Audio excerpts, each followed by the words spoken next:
Okay,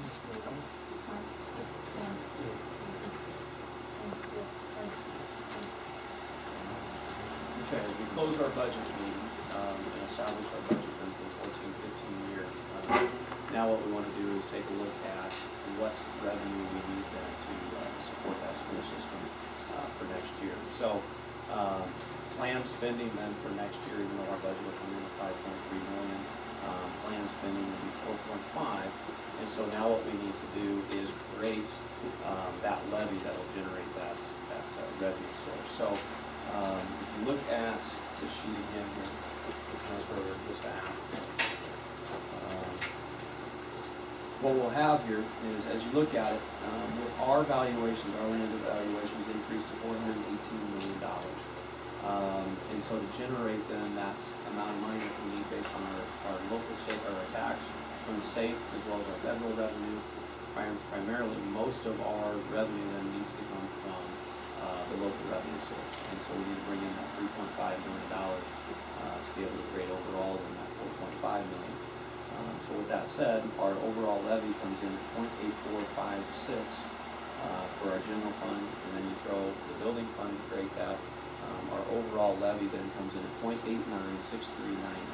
which is roughly 5 cents cheaper or less than last year, almost 6 cents. So, kind of to do a comparison, when you look at the other 4 districts that we're looking at, and then also add Pierce and Ely into the mix, Pierce is looking at roughly about a 95-cent levy overall next year, unless he gets his way and he's able to increase that a little bit. Ely will be looking at about $1. We will be sitting then at 84 cents for our general fund, with a total spend of 89 cents. But if you compare the other local or nearby proximity districts, if you look at Osmond, for instance, when you look at the number of students that we have compared to what Osmond has, if they were running our school system, they would need another $1.4 million to run that. If we were running their school system, we could actually come in at a levy of about 50 cents based on our valuations.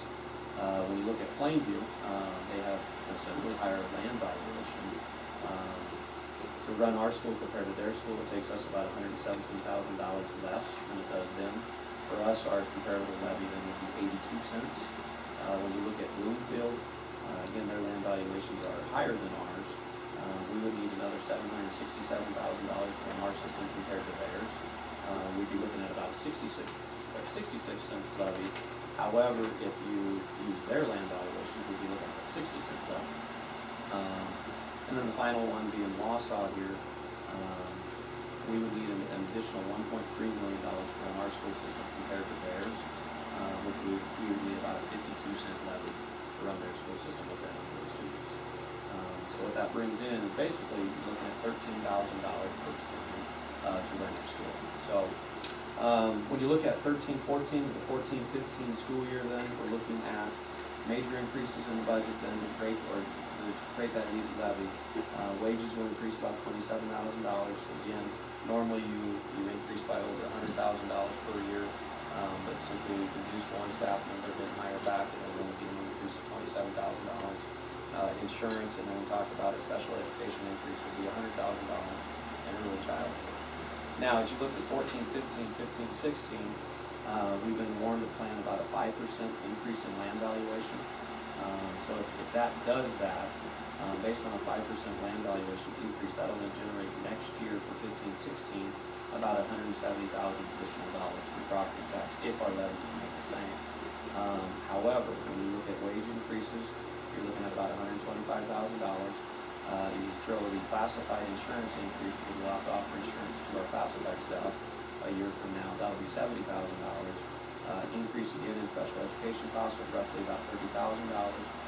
You're at $225,000 increased spending for 15-16 compared to 14-15, which means you won't have the revenue to support that. So at that point, for 15-16, you have 3 options. Basically, you can start reserve spending, you can raise your levy, or the other thing would be cut staff. So that's kind of what we're approaching now for 15-16 as our revenue shortfall begins to take place based on land valuation leveling off, as well as then property taxes leveling off, and then say they would basically disappear because they have. So overall, our levy then, again, was 8456, and then that's our general, 0.042283 for our special building. And then our QCP fund would be 0.008457.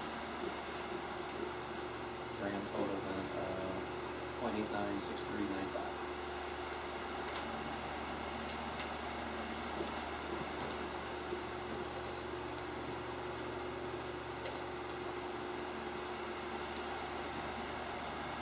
Any questions?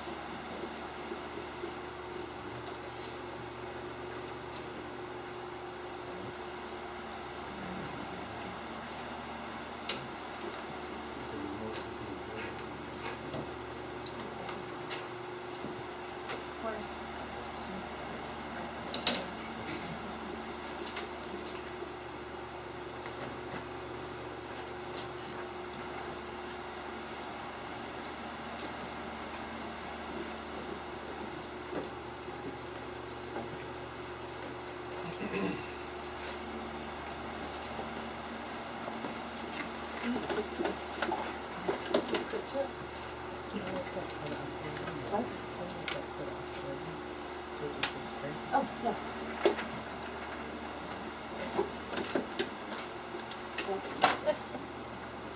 Maybe. You just sit on the floor.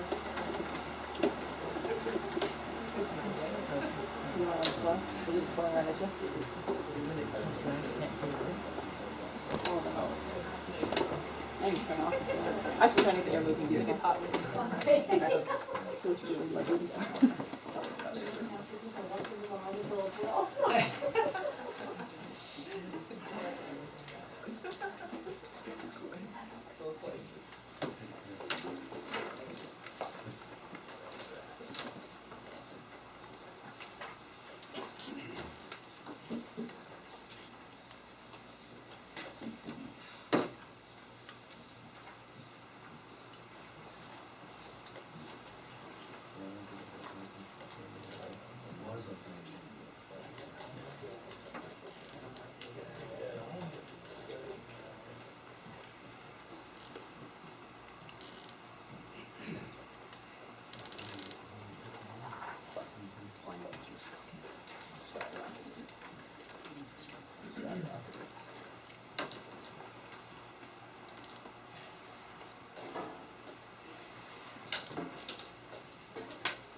Okay, we'll call the meeting in order with roll call. Mark. Yep. Dan. Stacy. Bill. Clark. The Open Meetings Act is posted on the shelving over there. Meeting date, place, and time is posted at Creighton Community High School, Creighton Community Elementary, and Creighton City Hall, and published in the Creighton News. Minutes of the last meeting were sent out. Does anybody have any corrections or additions? Okay, with that, we'll stand as read. We'll go into the treasurer's report. Okay, not a whole lot to report on here. We did see then, our balance at the treasurer's office in Knox County, was sitting at $565,794. One thing about, was a little bit different this year when Labor Day fell, and so, the overall balance might be a little bit less than what we normally see, because a lot of people paid on the second, and so the copper shut down then on the 31st, and so, generally that would be a little bit higher than what it is. Also then in Knox County, our building fund sat at $17,710, as well as, for a balance there. So we'll be receiving a check here shortly on that, but both of those would be a little bit lower in terms of balances, just because, when Labor Day fell then this year. Activity fund, sits at $73,060, as we go into the next year. And then we never did get a labor bill for our multi-purpose roof before the end of the fiscal year, and so we'll be paying that out of a depreciation fund as the year begins. So the depreciation fund sits at $362,534 then, going into next year. And then after our last transfer for lunch, we'll begin the year with $30,740, and then the QPA fund at $41,706. So that's our balance is moving into the 14-15 fiscal year.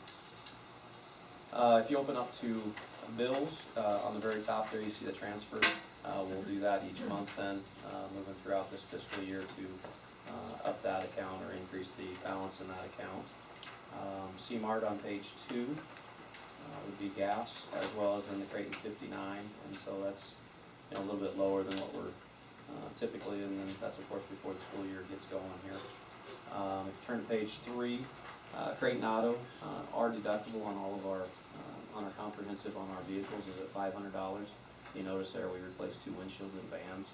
I think last year we replaced about 3 or 4 windshields, so that seems like an ongoing summer activity. Creighton Bus Service at $9,730. Crockett Insurance, that is our quarterly bill then for the year. Overall, our insurance costs only went up for about $3,000 for the building, basically, and that's at $7,822. We did not have an ESU 8 bill for our ESU services. That'll be in the next month. And turn to page 6, West Hudson Lumber, 1947. That is for some additional fencing and some repairs to fencing. And then page 7, overall expenses then for the month, $314,865, which is a very low month to start off the school year with the new fiscal year.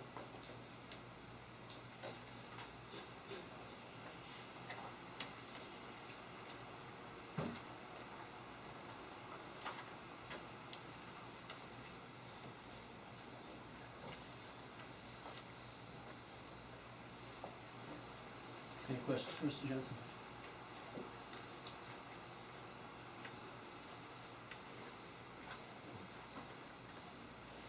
Okay.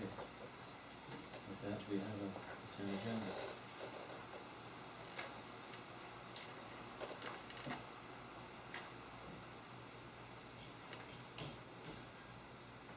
We should be done tonight. That pretty good. Maybe more than pay for those.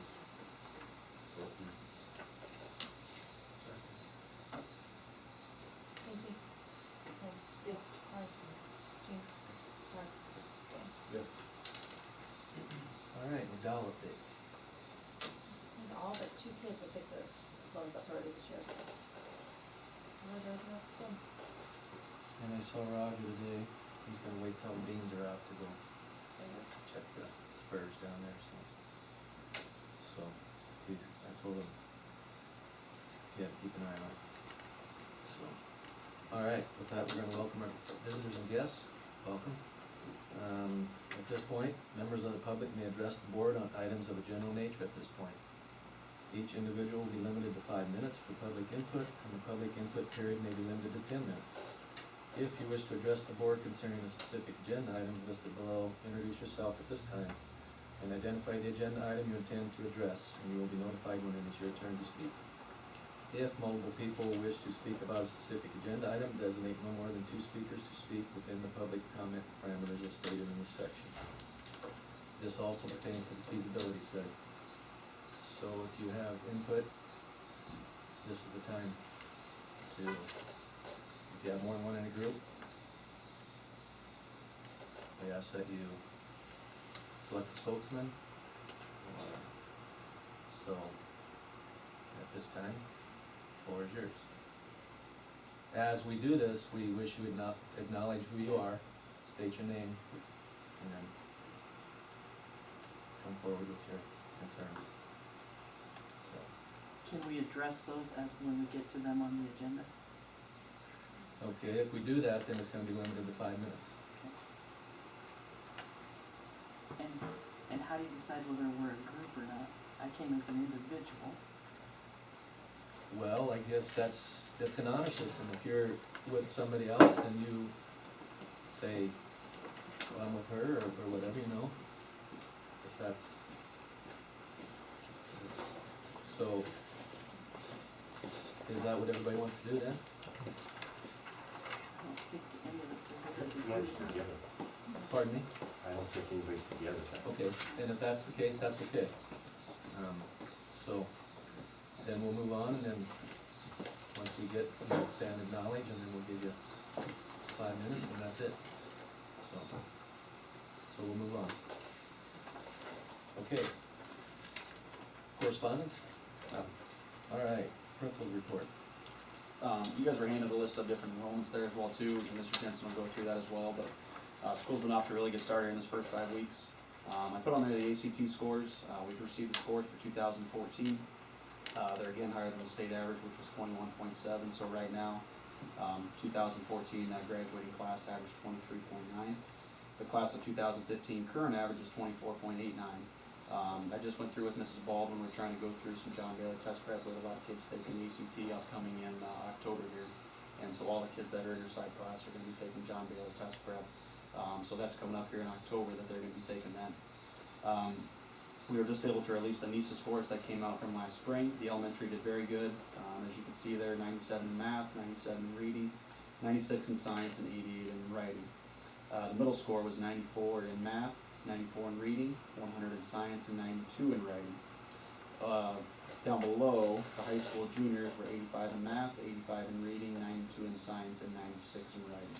So overall, as a school district, math we were 93, reading we were 93, science was 96, and writing we were 93. When the scores come out in October for the new pass and state of the schools report, then we'll figure out where we're in the rankings and such. So that'll come out here in a little bit. I'll talk about the class size and everything else as we get to that. Activities are full underway. We actually had 4 activities in Clearwater Orchard today. We had 2 junior high football, junior high volleyball, 2 JV games, JV volleyball, JV football. Football's already had a couple games. Volleyball was last week as well too, so that's getting underway. We now do have a dance team. We had enough for 12 girls, 8 through 12, and they hosted a cheer clinic last Friday, which went over very well, I thought. Our fall maps testing will actually start next week, and we'll continue. We're not going to go through homecoming week because there's enough distractions that week as well too, and then we'll finish that up the last week of September and the first week of October. We want to have those scores to the parents by the fall parent-teacher conferences, which are the 9th and the 10th of October. So that'll give us a week to get those scores back to the teachers so they can correspond with their students with their parent-teacher conferences. Homecoming is coming up the week of September 22nd through the 26th. Coronation will be Friday afternoon after a 2 o'clock dismissal. We are planning on having a small pep rally that morning. Football that night versus Bloomfield with a small dance afterwards. In terms of our school improvement, we did have to send out another survey between staff, they will complete that this Friday during their in-service. Parents, we've given a couple weeks to complete that, either online, which we've had a good turnout online to do that. We've had a few parents pick them up or have their child pick up a survey at the school. And then we had students complete that either during their exploratory for 7th and 8th grade last week or on their iPads last week on Friday afternoon. So we've had a very good turnout for them. But otherwise, everything else is going pretty good.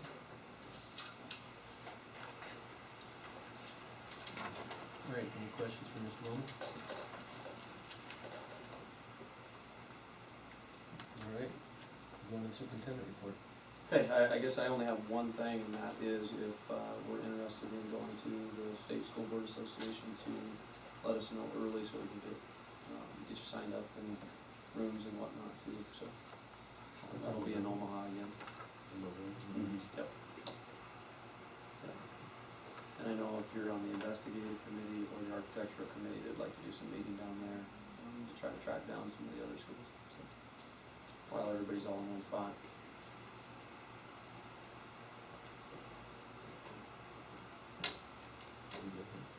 That's it. Okay. Any questions for Mr. Jensen? At this point, I have no report. That will your report on enrollment. Okay, each year, basically after school begins, we provide what our enrollment number is for the year. We had more this year in terms of changes than I've ever seen between kids leaving, kids coming in. And it seemed like it changed to the day, and then shortly into the week and 2 weeks into school. So in the end, then we began school with 305 students. That is K-12. When you include preschool and junior K, we get 323 kids.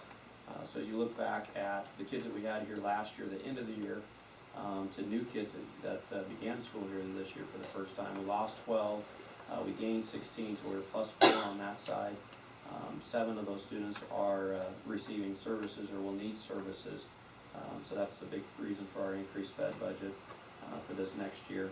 So overall then, between last year and this year, K-12, we're down 13 students from a year ago, and we're down 24 students total then from preschool to 12, or through 12. So minus 13, minus 24 for the year.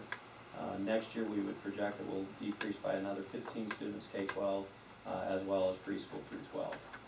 So our elementary stands at 142 students, and our high school stands at 163 kids. NSA number, that'll be released the last Friday of September. At this point, it would be 78 is our new number. And that'll be used for activities then for the 15-16 school year. That's from 9, 10, 11, right? Great, 9, 10, 11, yep. All right. Any Does questions? that number change at all for like 15, 16? I mean, can that change, or is that, that's what it's at? Yeah, it can fluctuate a little bit. Between now and the last Friday of September, our number can change, and then when they use classifications, that number will fluctuate all the way from maybe 76 all the way to 80 for different classifications where we're at. Oh, okay. Kind of like the C2, C1 line used to be 135 kids, now it's dropped down to around 120, 125.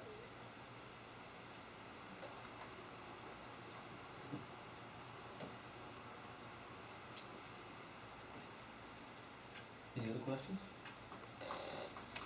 Overall enrollment's down since, if you go back to 2000, we're down from 491 kids K-12 and then down to 305.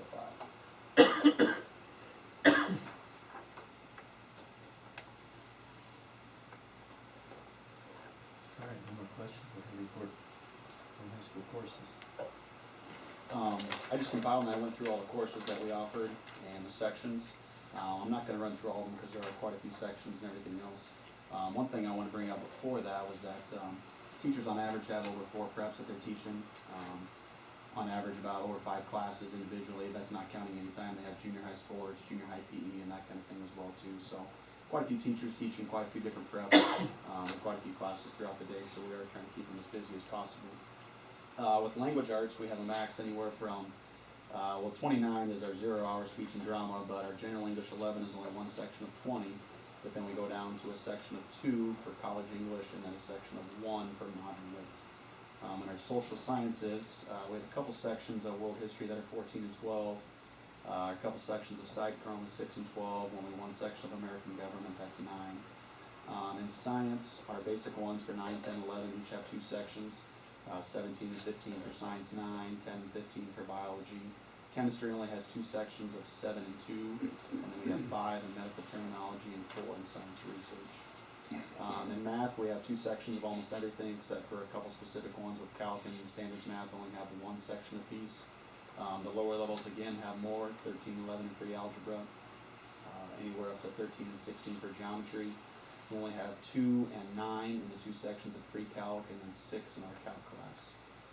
Foreign language does really well at the lower levels. We have 3 sections of Spanish 1 with 9, 8, and 9, 2 sections of Spanish 2 with 20 and 5, but then we only have 1 in Spanish 3 and 1 in Spanish 4, and that is actually during the same hour. We had to create another section for Spanish 4 to offer that, because we only had 1 girl that wanted to take that at that time. So she is actually teaching 2 sections in 1 hour. Our business classes and computer classes, for some of them, are a little bit smaller. Accounting 1 only has 7, accounting 2 has 3, intro to business has 3.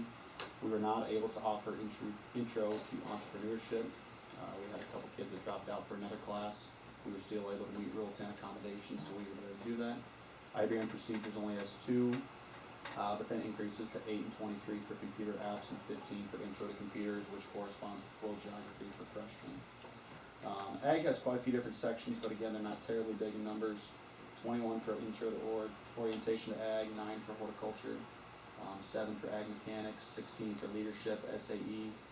That's our 8-hour class, which also they correspond with SAE during that time, and then 6 for ag tech.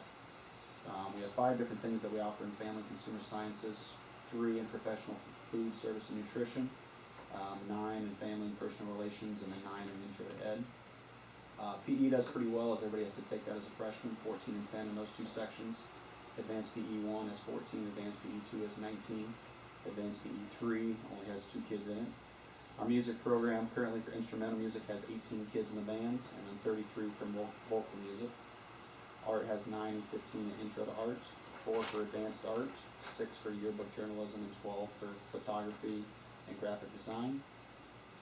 And then again, I said 6 and 12 for psychology. So we've got 36% of our classes right now have 5 or less kids, is what we're looking at. So the biggest sections we're looking at are our core classes that we're able to offer a couple different sections, but eventually we're not going to be able to offer a couple sections of each one of those. It's going to be down to 1 at some point. So but classes are getting pretty small, and I think the culture, when you look at some of those small classes, is different in the classroom when you only have 5 or 6 kids in class. So it's a little bit different to offer some of those characteristics of those kids than it is with a class of 15 to 20 kids. So everybody should be scheduled.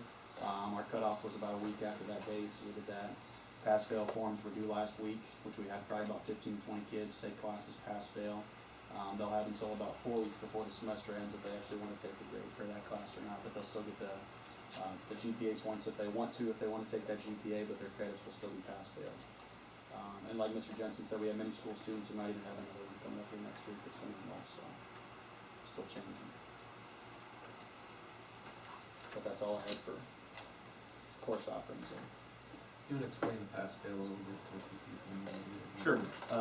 If a student is a junior or senior, they can take a class pass-fail. They can take no more than 2 per semester, and then no more than 4 in their high school career. And they have to designate that up to the first 4 weeks of class. Within that semester, they have to tell me that they want to take a pass-fail. They have to get my signature, their parents, the teacher, and the guidance counselor's signature. They're going to take that pass-fail until about 4 weeks left. If they're doing really well, they can take the GPA points if they want to, which will count towards their GPA. If they feel they're not doing very good and they don't want it to count, they can still take a pass-fail, and the credits are still going to go towards 5 credits of elective credits, how it works out. So regardless if they tell me if it's pass-fail, their credits will still go towards an elective credit, but they can take the GPA or want if they want to by that 4-week deadline if they choose to do so. So, but you guys have any questions on the pass-fail content there? Questions with that? But we do have quite a few individuals that take care of it, and they can either take a math or a science class or an upper level elective. So a lot of them are taking like psychology right now, pre-calculus, algebra 2, just depending on what they're doing right now. So. Okay, any questions for Mr. Mullins? Thank you. Okay, we'll hear a report from the study committee. Okay, and anybody that sits on the committee, feel free to chime in on anything that was discussed in that evening meeting. I guess major things that were discussed were the continued talk on the advantages and disadvantages of a 7-12 or a 9-12 facility. I think probably overwhelming, and I know we've talked about it in here, when you look at the list of positives versus negatives and what is offered and is not offered, I guess in my opinion the 7-12 facility sounds like the best scenario at this point, and the reason being it is proven in statistics and data that your best performing schools are K6, 7, 12. The other side of that too is to allow students to have the opportunity to experience your elective areas, as well as your career education areas. You need to be a 7-12 facility to do that. You have greater access to guidance counselors. You have greater access to experiencing that curriculum at that level. The other side of it is we're all facing in the very near future here the inability to field junior high activities in a short amount of time as well. So regardless, people are going to have to work together to field things like track and basketball and football in the very, very near future. For us, it'll be 18-19, and basketball and track and junior high football will be very much in question. So anyway, 9-12, 7-12, any more thoughts here as a board with what was discussed? I think it was agreed that the 7-12 kind of sets up curriculum there for the.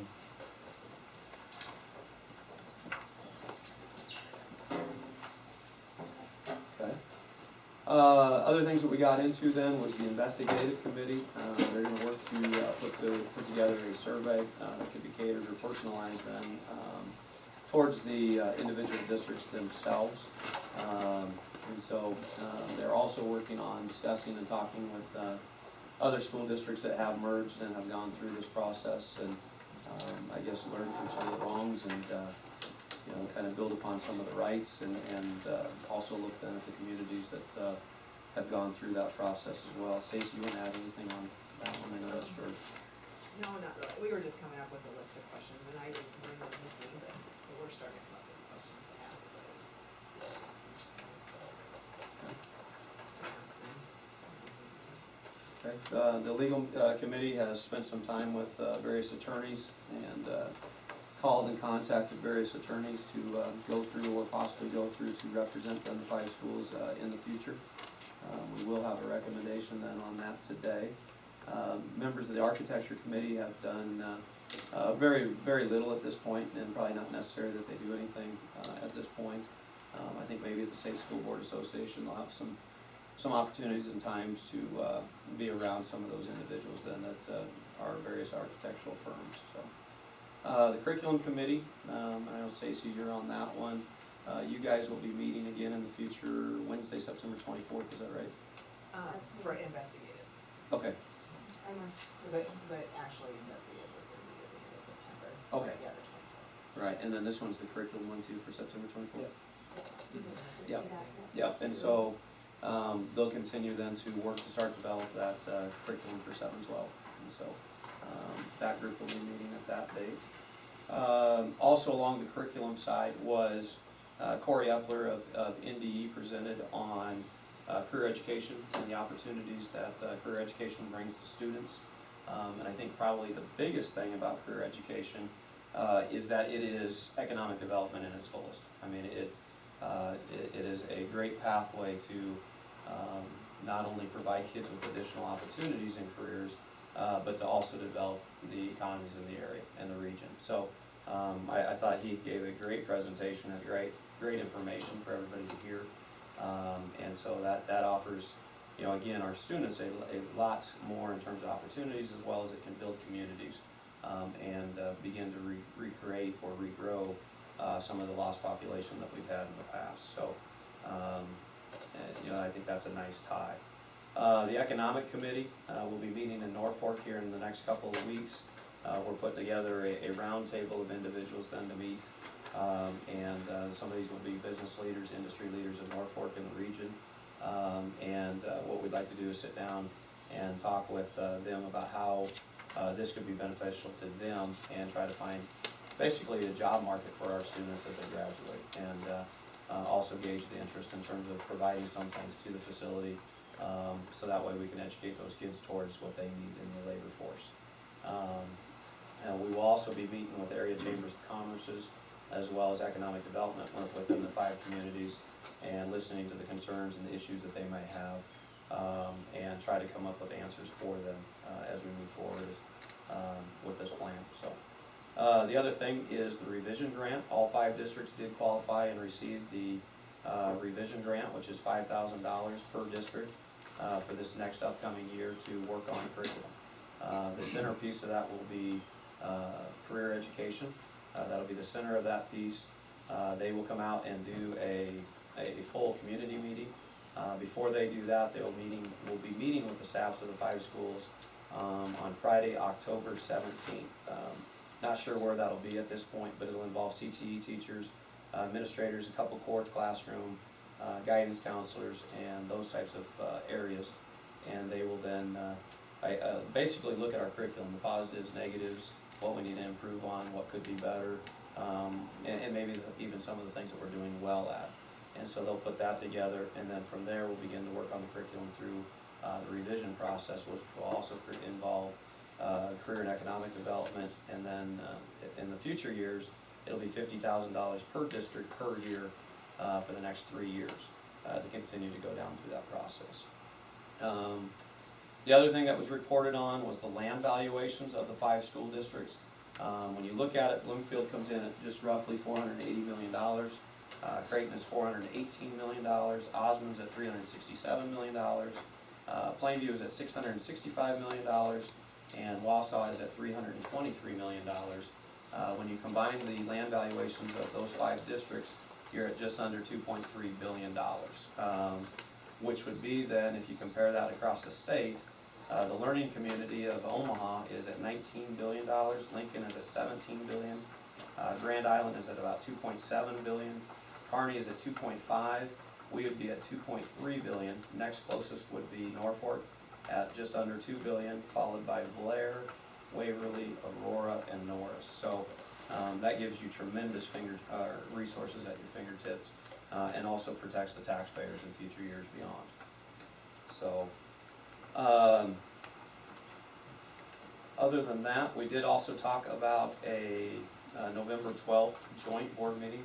So we'd have a special board meeting, and at that meeting we'd have various individuals that would present then to the 5 publics. That would be in Wausau then on November 12th. And then we also had on the agenda there too to talk about a public vote, and verbatim here, it was all 5 districts at their local board meetings have expressed that they want the vote to be made to the public. Until there's an attorney on board to explain all the options, no decision can be made, and it would be premature to provide any additional information at this time.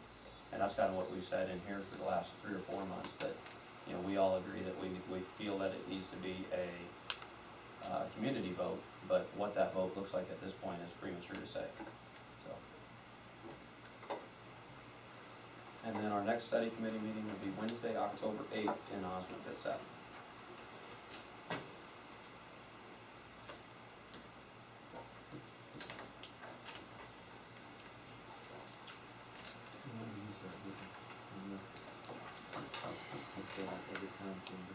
I think we have one from Osmond that's trying to get things ready. They're trying to make sure it works out. I know Wausau's planning one. I talked to our chamber the other day, and I think the first one will be the visit in Norfolk over the next 2 weeks. So I know I talked to a couple businesses today that would like to attend. Can I ask Mark that you speak up when you ask your question so that we can hear the question that you asked? Okay. Basically, there was Mr. Jensen and a person from each other school. We're on a committee, so I asked Mr. Jensen when we start meeting with other chambers from other schools, from other communities. That's basically our goal, is to meet with the chambers from other communities too. So, I'm sorry, I'll try and speak up. You're just a little quieter than maybe I'm using my hearing. No, probably not. So that's kind of what I was referring to. So. Okay, any questions for Mr. Jensen?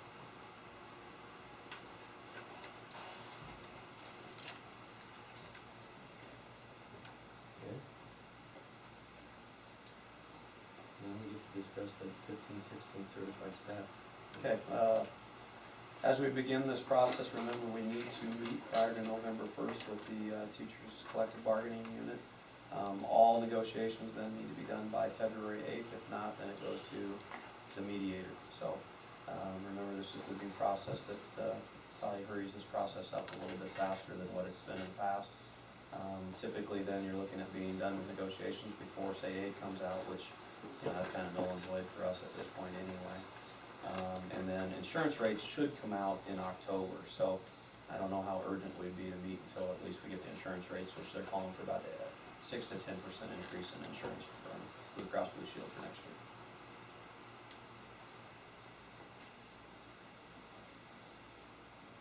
And then the negotiations, Dan and Gene and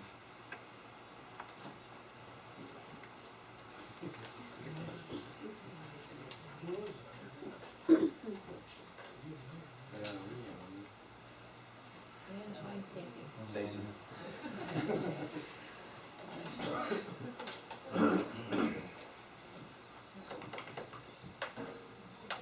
Alright, discuss personnel. Any personnel at this time?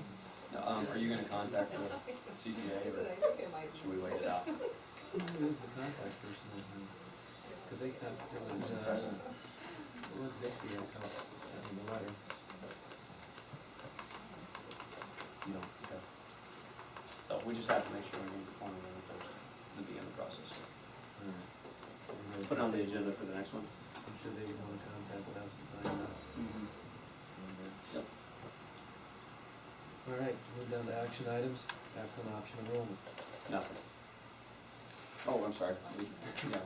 Personnel. Personnel was nothing. And then act on option enrollment, we have, the Piper/Milne family. Of course, Tim owns the new auto body, shop downtown. And so they're still currently looking for a place to live. They did not do so at this point, so, they will go ahead and option enrollment, or enroll their kids here at this point. So, Kayla is a 7th grader. Jaden is a 1st grader, and Summer is a 9th grader, and they've already started school and have been here, currently. So we need to option them, and then we also had a little girl that moved in from Florida, just last week, and so she will be with temporary custody with grandparents, and so they would like to option from her degree here. This will also be a 1st grader. And her name is Amaria Block. Amariah. Amariah.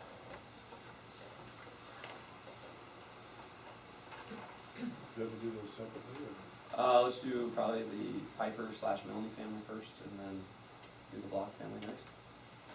And she has already started school actually as well, as soon as she got here. I'll make a motion to option enroll the Piper/Milne family. Okay. I'll second that. Susan, Clint, Mark, Jean, Mark, Yes. Jane. Yes. Okay, and we need a motion for Amariah then. Okay.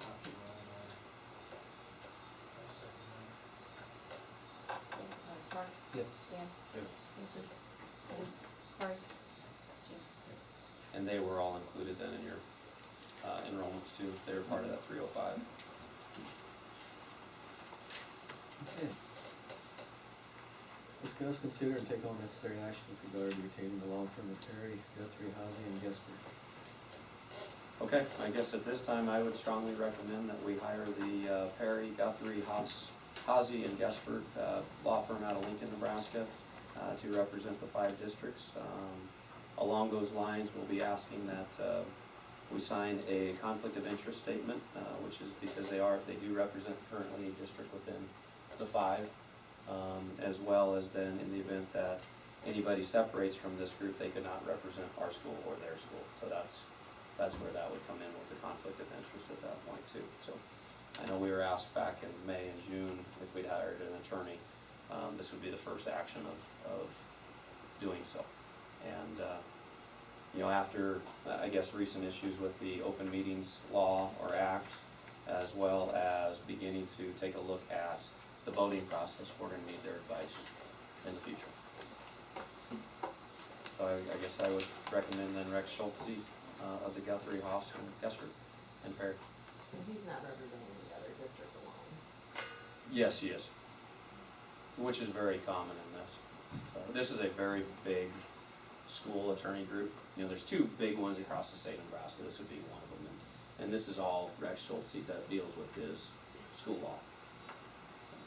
How many other firms did they look at? 2 others, which one has dealt with very little, the other one deals quite a bit. But I think in terms of the nature of this, this I would strongly recommend Rex Schulte. would make this group stand out over the other two? Their basic overall knowledge and the different times that they've done this. I think they've just got a lot more experience in this area. How many other schools have they done in the past, you know? these Quite a few. years? Quite a few. They present a lot at NASB, they present a lot at the various administrative groups too. So they do a nice job. If we would bring this individual on board, would he be around, us as board members to talk to, or maybe available at meetings? I think he would like to attend the November 12th meeting, actually. So, I know he'd like to meet with people in the future as well. I have a comment. Is it a possibility that the board can maybe meet the candidate or candidates? Would it be possible for them, to visit and meet with them before you make a decision? We got to table this, and I think we need legal representation as soon as possible. What other district do they represent? Plainview. What's our cut of how much we have to put into this? 1/5, Of, whatever the cost is. They're by the hour. We are at the point where we need legal representation. I mean, at this point, stretch forward to do things that may not be right. I think the main concern with us is, or myself, I'm sorry, I can't speak for anybody else, is why we couldn't bring this to a public vote before we invest any more of our money. I don't know why we need an attorney to say that the people of this community have a right to voice what they think is the best use of their tax money.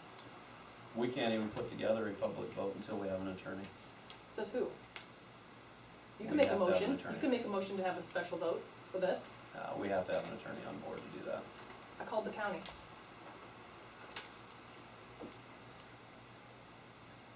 It could have been put on the ballot. And we were also asking when you speak that you be recognized. Can you stand up and say my name? That would be great. I don't have anything else to say. I'm Heather Mosley. Yeah, thank you.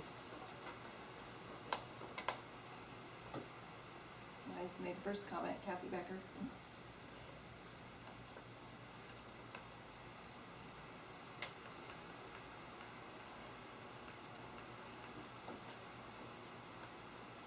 So, and I think we've kind of been down this in the last few meetings too, as far as some of these paths. In this day and age, and there's so many people that wanna make sure that, or they're quickly to find an excuse or a reason to attack you if you've done anything wrong. So we have to protect ourselves and make sure we do it right. Otherwise, we'll have a lot of people on our back. I think you're already there, aren't you? Well, that's why we need to be sure we do it right. I'm Kay Morrow. My only question is, are there funds that the 5 districts already have available that fund would be tapped for lawyer expenses? That it's not going to, what was it that each district had to put up that we voted on here? We set aside $10,000. Okay, well that That's money, part of that's that, what yeah. will be And we won't used. need to do all of our curriculum work will come through the revision process. And so we won't be using any of that for that. All the revision will pay for our curriculum. And that's the 5-school merger curriculum, is that correct? Or Revision can be used standalone or as a collective group. We're choosing to work together collaboratively on that. However, in the event that it is separated at any point, it would still be good for our district to have.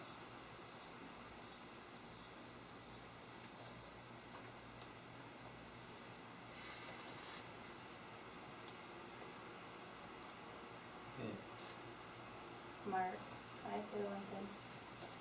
You are, Carrie Nelson. Whatever on the lawyer, but what would the lawyer, or what would why are they needed for the vote necessarily? Like, Cause they what, they what- provide the different types of boats.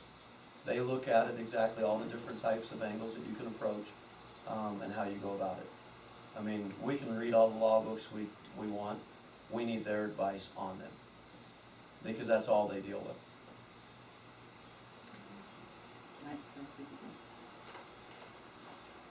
Well, there's still a couple minutes left. so- Okay, I guess if these are each individual communities voting on this, why wouldn't each individual community or each individual school's lawyer be able to take care of that?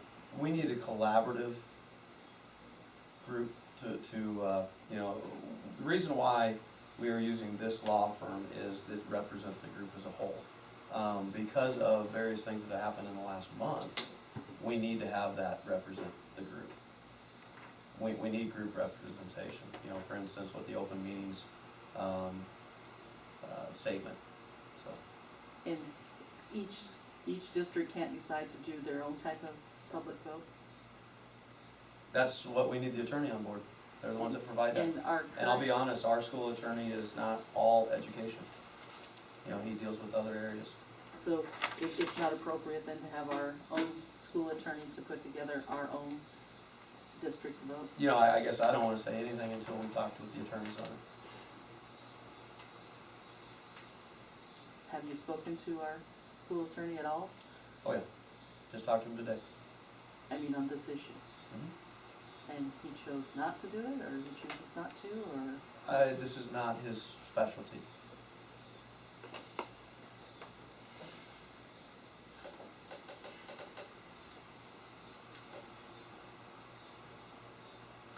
Okay, with that, do we have any motions or?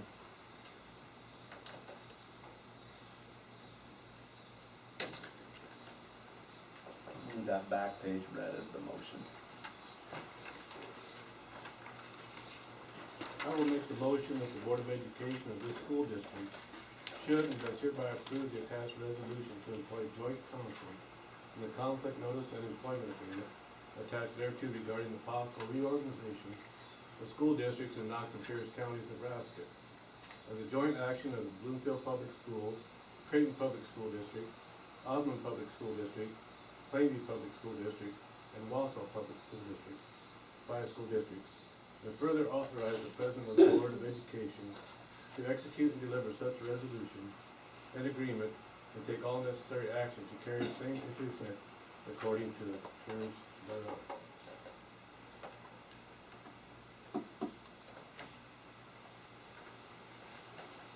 All right, do we have a second?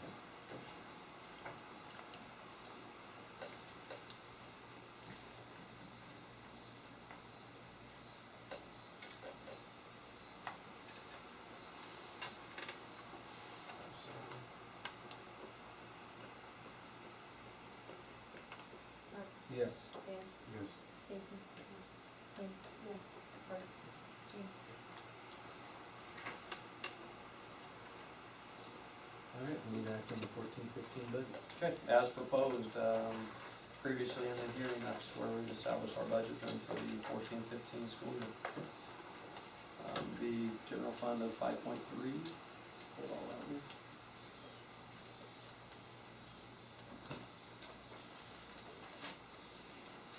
Okay, 5.3, depreciation, activities at 310, school lunch at 235, special building at 375, QFA fund at 45, cooperative at 35, and student fees at $5,000.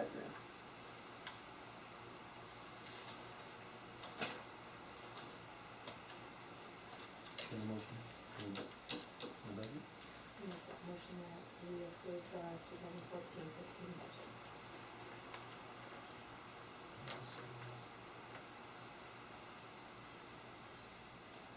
Cory? Yes. Jean? Art? Yes. Dan? Yes. Stacy? Lynn, yes. And the 14-15 tax request. Yep. So we'd be establishing our general fund tax request of, property tax rate, or request would be $3,535,353.50. Overall levy then of 0.845655. We do not have a bond fund, special building fund, of $176,767.68. Overall, levy for that would be .042283. And then our QCP fund, total asking of $35,353.54. Overall levy of .008457. Overall levy would be just under 90 cents then.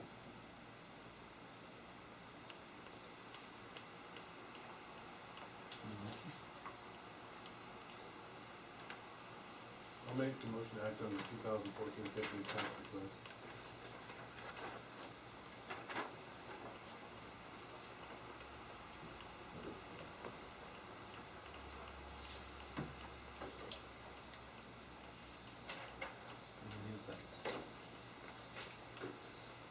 I'll second. Stacy? Yes. Carl? Jean? Just me? No? Yeah. Okay. Sorry, Mark? Yes. Yeah. Yeah. All right, with that, we need to set the date for the next regular Board of Education meeting. Okay, that'd be October 13th, 2014 at 6:30. Okay, we have a motion to adjourn. Before you adjourn, Mark, can I ask a question? I just want clarification on this public comment. It says that individuals are limited to 5 minutes. So if we come as individuals, we can have 5 minutes, Right. but If with you come as a each, group, then you have to pick somebody out of your group to represent. Right. They get 5 minutes for the group. right, but, so, we're here as individuals, right? Is that correct? You know, I I believe came as so. an individual. It says limited to 10 minutes. Is that per agenda item then? That's total. That's total. Okay, I guess, it may be, I believe, correct that you can limit it to that. I guess I just wish the board would possibly consider extending that, because if we come all as individuals and have 5 minutes, you know, that, we could have more time than 10 minutes, I would think. I think that would be appropriate for you. You're representing us, Right. and if you're not sure what we think about something, wouldn't it be appropriate for us to be able to voice at this time? If you don't have time to come visit with us about agenda items ahead of time, or we vice versa don't know what the agenda items are necessarily gonna be, because they're vaguely written out. You know, we don't know what is specifically going to be discussed on these agenda items. So for me to come to you and say, what are you gonna discuss on that agenda item, would you be able to tell me? So, So I guess what I'm asking is, you know, you say it's limited to 10 minutes. I would request that maybe you consider changing that. you're or- talking more than 10 minutes per person? No. Per group, you're talking more than 10 minutes a group. Per item. Per Per item, item. because as I read it, it's per item, because you were timing us, I assumed, on the feasibility study information. You were timing us for 10 minutes as individuals? I'm Basically- not sure, just clarify. Basically, on an agenda item, then I was timing you for that item. Okay, so you're timing individuals, you weren't timing 10 minutes for the whole item? I'm asking for clarification, I guess. Right, and I think at this point, 10 minutes is probably enough for an agenda item, you know, for, I guess I would disagree with you when it comes to the school feasibility study. Because there are a lot of aspects of that got discussed on that agenda item. You know, you discuss every committee I think 2 months we information. talked about almost over an hour on that agenda item. We've been pretty flexible, so. Yeah, and that's what I guess I'm asking, you know, and I guess when push comes to shove, I don't want you shoving this 10 minutes at us. Because you're here to represent us, I would ask that you listen to us then if we do come. And I don't think we spent an hour on that issue, because we started at 6:40 and it's only 7:30. In the past. I think in the past. We said 2 months ago.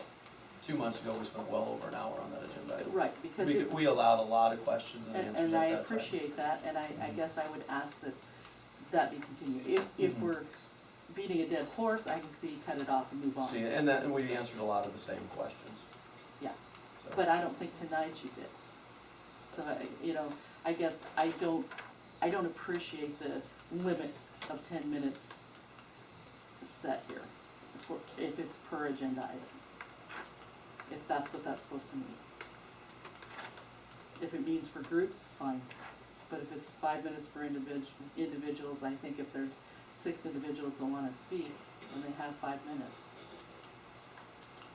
And if we have 10 individuals that wanna speak at 5 minutes and then, But we as individuals realize that if Heather asked what I wanted to ask, or commented like I'm not gonna comment. You know, if it's new and different, I can see that. so did we, So, the way I understand, we didn't cover everybody's concerns at this point. no, I'm not saying that. Well, no, but, I was looking for clarification on what exactly that meant. okay. Has that answered any of your questions? I understand 5 minutes as an individual. What is the 10 minutes? The agenda Oh, item. agenda item. Per- set aside For the, yes, for the agenda item. Per agenda. or for the public, yeah, I would carry into the agenda. So you could limit us as the public 10 minutes for everything on the agenda? We don't have to have a public comment period every meeting either. You don't, but you know, that would be very inconsiderate. And you know what, we're not considering it, I'm just saying we don't have to, Right. so. So, but that doesn't answer my question, and like I said, we all know that'd be very inconsiderate if you did something like that, because you're representing the public. And the public is who pays your paycheck, so that would be very inconsiderate, I think. I don't think we said we were gonna do that either. Okay, but what I'm saying is that 10 minutes bothers me, because there may be some topics that need to be covered more than 10 minutes. But like we said, 2 months ago, we talked for over an hour on this topic, And I think it was very informative. so. But I think also from meeting to meeting, it's getting repetitive on some of it too. I don't know. I didn't hear this at the previous meeting that I was at. Well, I think 3 months ago it started off, well, is it gonna be a public vote? Then it came back the next month, is gonna be a public vote. And that's what the majority of the meeting, I know there were some other questions asked, but the majority of the meeting was, is it gonna be a public vote? But I don't think we spent much time on that. We were just, I think the thing that got spent time on tonight was the lawyer. I think it's disheartening for us as people that you're sitting there looking at the clock every time when we're talking and asking questions. I think that's just, it deters you from asking any questions.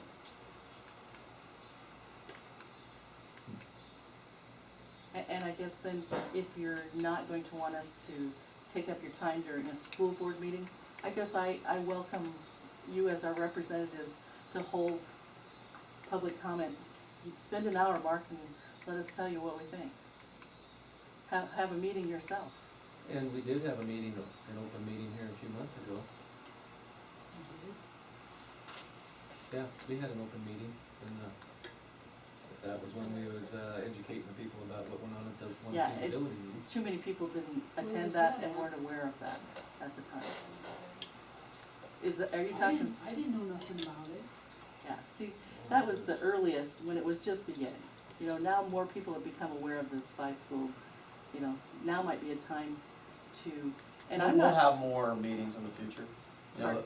we will have more community meetings. But in the I future. don't necessarily need you in my community meeting. I want my representatives to hear what we as the public, you know, I don't care what Mr. Jensen thinks or says.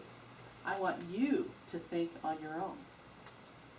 And so I want you to think and represent us, instead of thinking and representing what Mr. Jensen presents to you. That's, because you are his boss, not vice versa. And I think we need to make sure we keep that in perspective.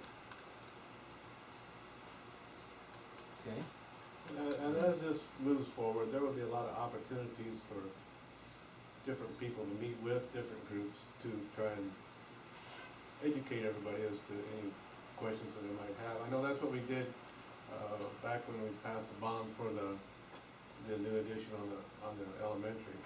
At that time, my mother was on the school board, and we went to every meeting and wherever anybody wanted us to go, and answered any questions and tried to fill them in on any questions that they had. So I see that we'll be doing that in the future. It's just, Well, I guess I would like to see you as individuals have informal get-togethers with a group of people and say, what do you think on this That's stuff? what I just said we would do. Okay, not as a group, No. not as a school board meeting. Well, and we can't do that. You We as cannot a- do that with more than 2 or 3 of us. Right, so you, Mark, could have a meeting with us without anybody else there and hear what we have to say. Yeah, And Dan could have a meeting, and if individuals wanted to talk to Dan about how they felt, they could attend his informal meeting. mhm. I guess I would, let's think outside of the box, because this is a big issue. And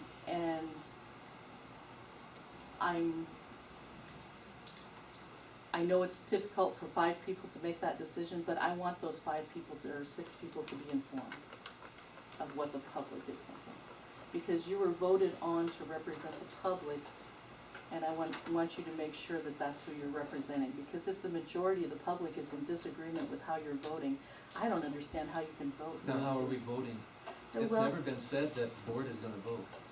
no, I'm just saying, when it comes to votes, do you really know what your public is thinking? And that's where I want you to consider it when it comes to this 5-school merger. And, you know, when I do business with people or run across people, I talk to them about it too. And I'm glad you do. I've asked them what they thought of it, and at least I tried to. And I hope you continue, but as individuals, I think you need to get out away from, as a group, and hear what the public has to say.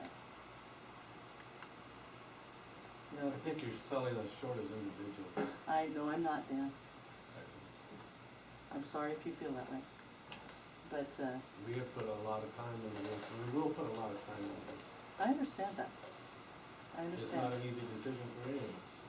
Well, that's where it's not an easy decision for you, but it should be an informed decision of your public.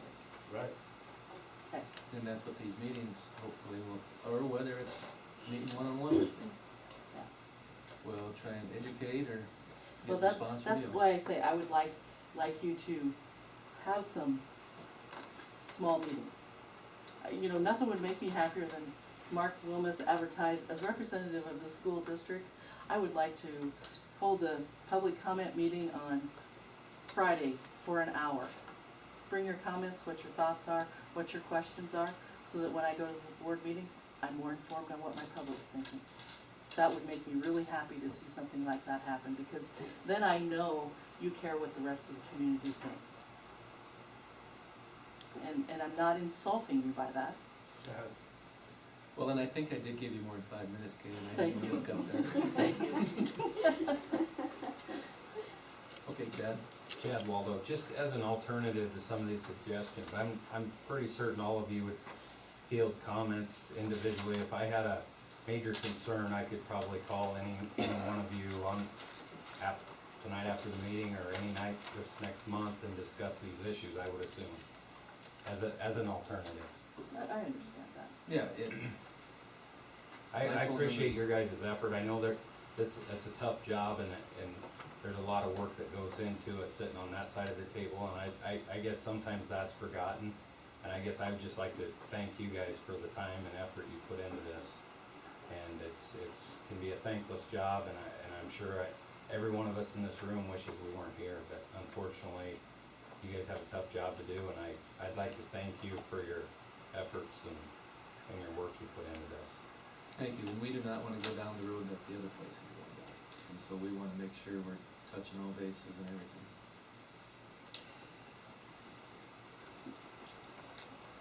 I got a question, Yes. Mike Farnan. So in attaining this lawyer, he would be able to get better information, I take it, or so lead you guys in the right direction so the public has more information on how to vote for this, is that correct? One thing about it, you gotta pay a lawyer, so why not pay the guy who knows practice? I mean, that guy's we've been at his meetings before, I mean, he's really knowledgeable. So I mean, we gotta either pay our lawyer or the Yeah. guy that knows something. You know. Well, you can't make a a decision without being educated about it. And if he's gonna be able to do that, I guess that's, I mean, a smart thing, in my opinion. Connie? I got a question. What happens if, like, when you guys voted about the lawyer, it took a few minutes there to get a second on there. What happens if nobody seconds it? I imagine it gets rough, and then we have to try a different Have avenue. to go a different route. And then, is there somewhere on the website or somewhere that has a list of the classes we offer?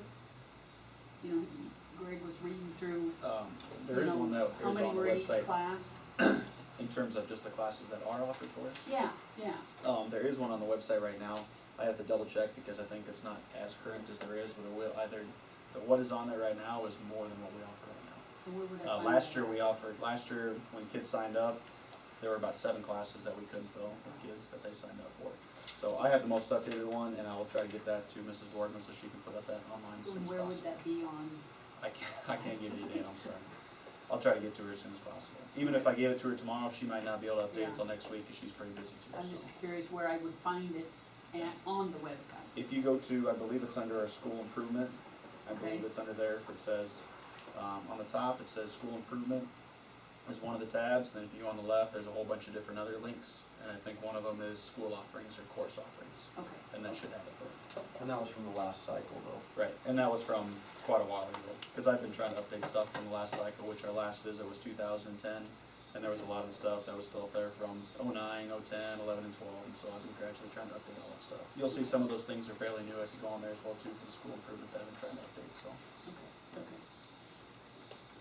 Does that answer your question then, Connie? Yes, Okay. Connie Wagner, thank you. Thank you. Okay, any other issues?